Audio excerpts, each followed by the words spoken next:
안녕하세요. 오늘은 저희가 함께 읽어본 사랑, 가꾸는 정원이라는 책, 그중에서도 10장 사랑을 지속시키는 법에 대해서 좀 깊이 이야기 나눠보려고 합니다. 목표는 아주 명확해요. 이 자료를 통해서 정원을 가꾸듯이 관계를 어떻게 계속 풍성하게 만들 수 있을까?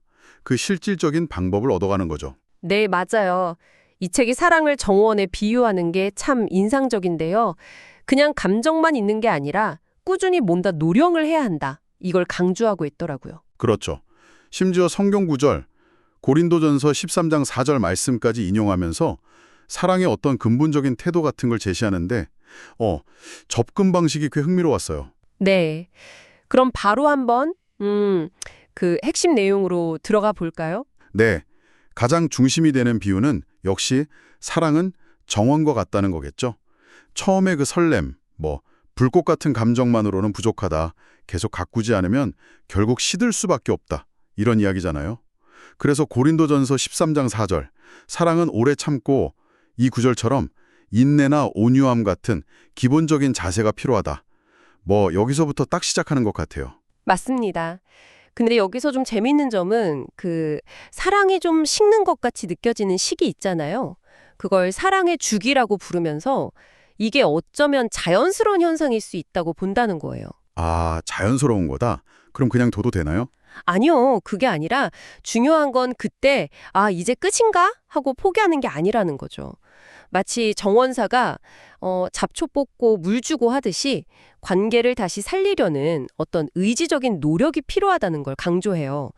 그러니까 감정이 좀 오르락 내리락 해도 선택을 해야 한다는 거죠. 상대방의 필요를 채워주는 거다. 이렇게 연결되는군요.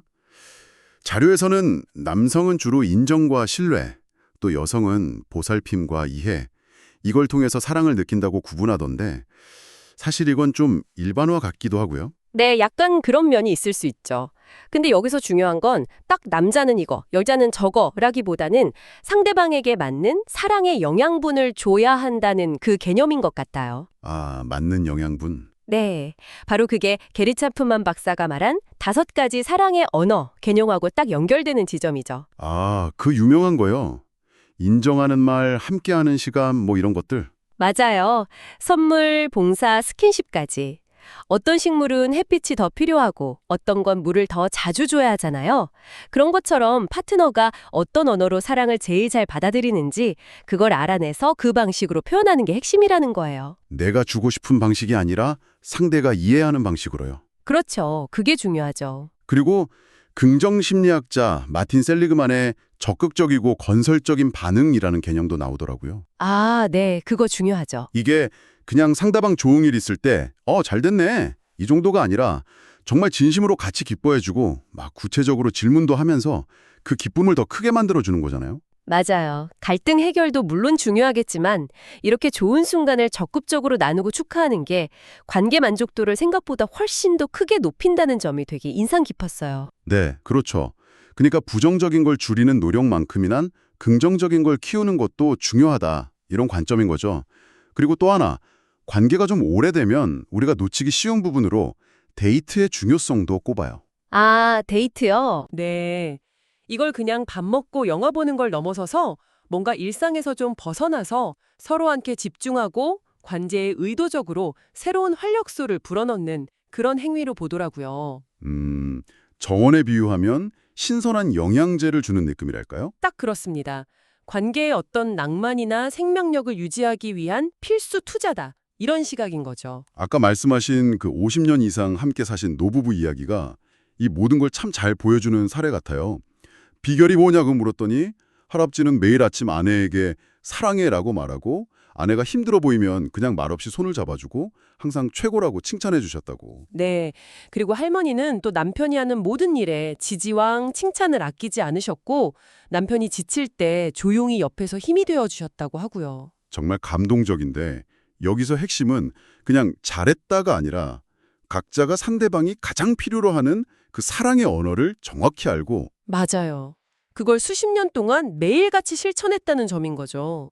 할아버지는 아내에게 필요한 애정 표현과 지지를, 할머니는 남편에게 필요한 인정과 격려를 끊임없이 준 거예요. 와, 진짜 평생 자기 정원을 돌본 그런 숙련된 정원사 같은 느낌이네요. 네, 그렇죠. 자, 그럼 이제 우리 청취자분들의 사랑 정원을 더 아름답게 가꾸기 위해서 당장 실천해 볼 만한 것들을 좀 정리해 볼까요? 이 자료를 바탕으로 한 3가지 핵심 포인트 정도요. 네, 좋습니다. 첫 번째는 역시 파트너의 주된 사랑의 언어가 뭔지 파악하고 의식적으로 그 방식으로 표현하는 횟수를 늘려보는 거예요. 만약 함께하는 시간이 중요하다면 아주 길지 않더라도 온전히 서로에게 집중하는 시간을 매일 조금씩이라도 만들어 보는 거죠. 하는 거.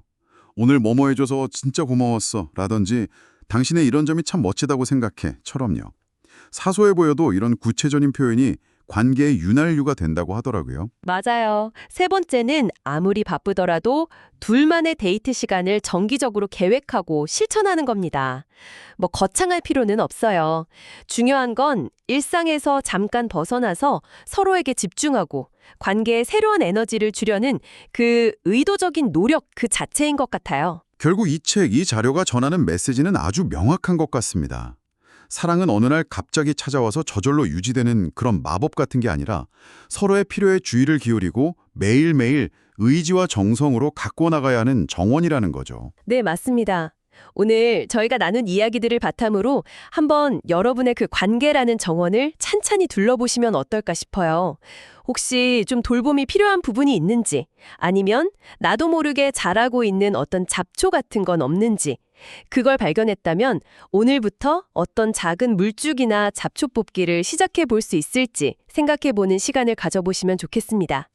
그게 바로 당신만의 정원을 가꾸는 소중한 첫걸음이 될 수 있을 거예요.